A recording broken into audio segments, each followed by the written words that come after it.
Now, for more on this, we are now joined by Arnold Dix, live from Silkyara. Mr. Dix, welcome to the broadcast. And he's an international tunneling expert. I would like to begin with the first and the most obvious one, which is the rescue. The workers have been trapped for about 13 days now. The situation is getting more dire and desperate. And the latest that we know and we have is on this, that rescuers have drilled up to, and this is according to reports, somewhere around 46.8 meters, which is roughly 1 meter away from finding the passage to, have the trapped men back. Now, the drilling work, however, has been halted again. Could you please explain for our viewers what are the complications at this stage? Good morning, and thank you for asking me to explain. We're dealing with a Himalayan mountain, and we're dealing with hundreds of thousands of tons of avalanche material in the tunnel. And as you've mentioned, we're not far away, but not far away is not there. And I heard what you said about we're expecting them this afternoon. I hope you're right. The situation from an engineering and technical point of view is incredibly complex and delicate because the material that we're drilling through is avalanche material, and as you rightly said, the machine is currently stopped.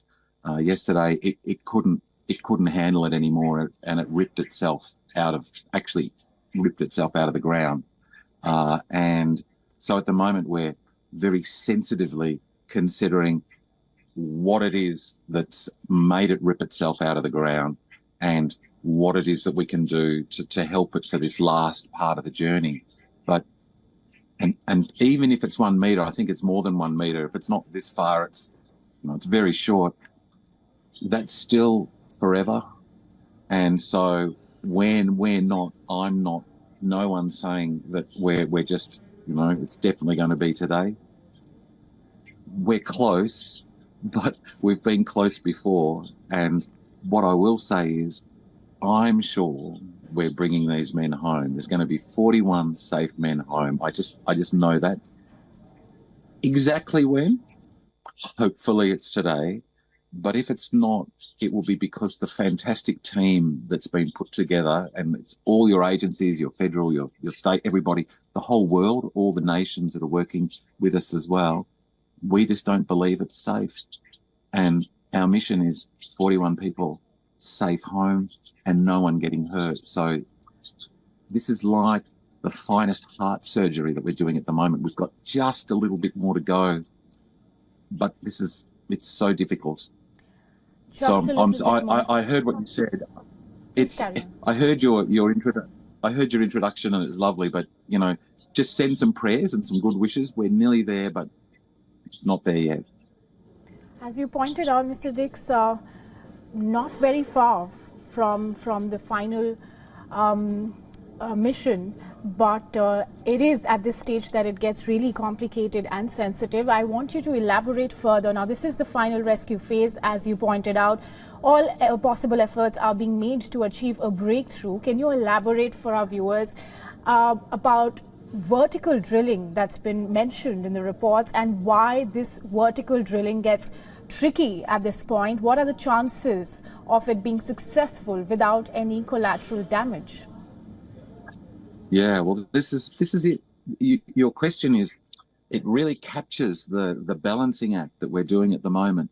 So we've got the drilling that you've heard about and you're discussing where we're going in, and we're within meters, like very close, but we don't know if in those last few meters there's a huge rock or a piece of steel or because there's many things trapped under this avalanche. There's machines and things. Okay, so we're there.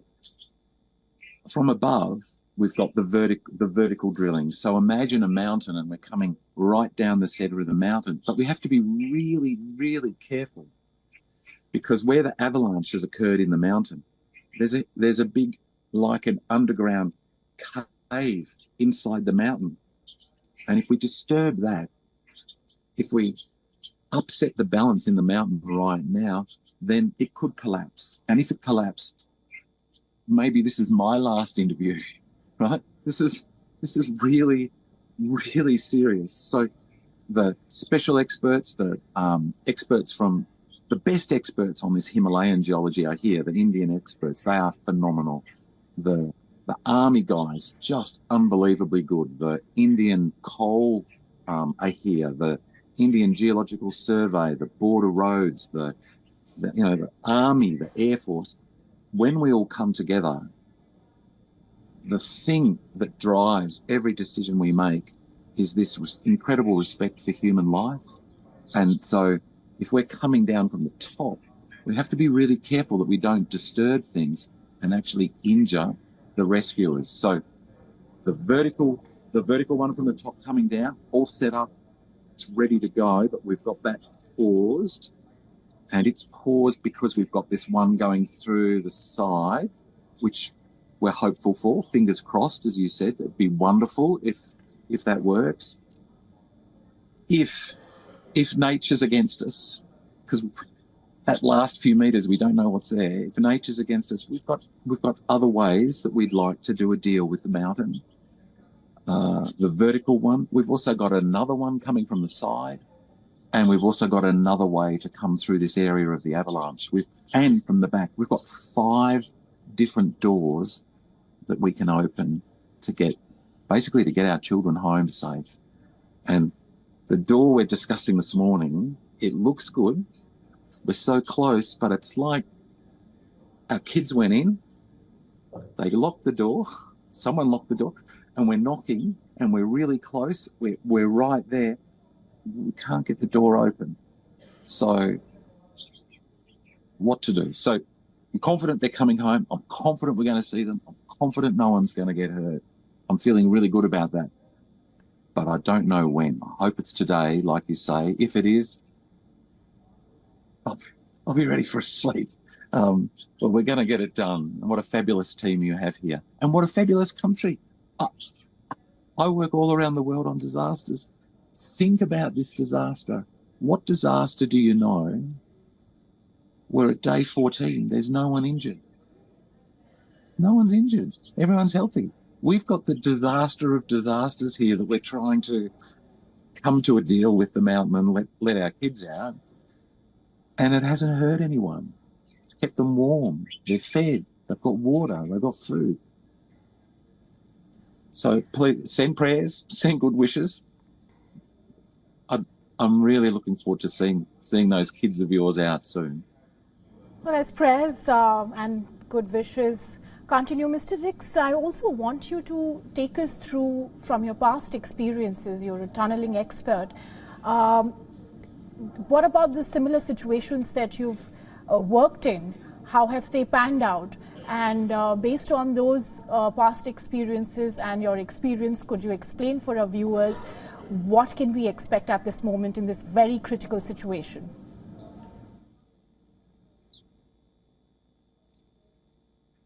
I shouldn't close my eyes. That was a bad thing to do.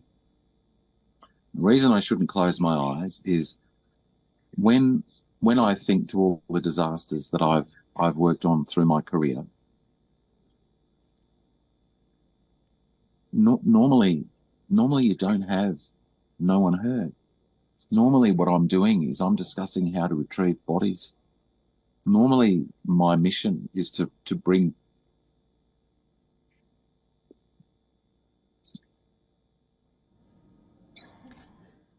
Mr. Dix, if you need a moment, let us know. It's a different, yeah, right? It's normally a different mission.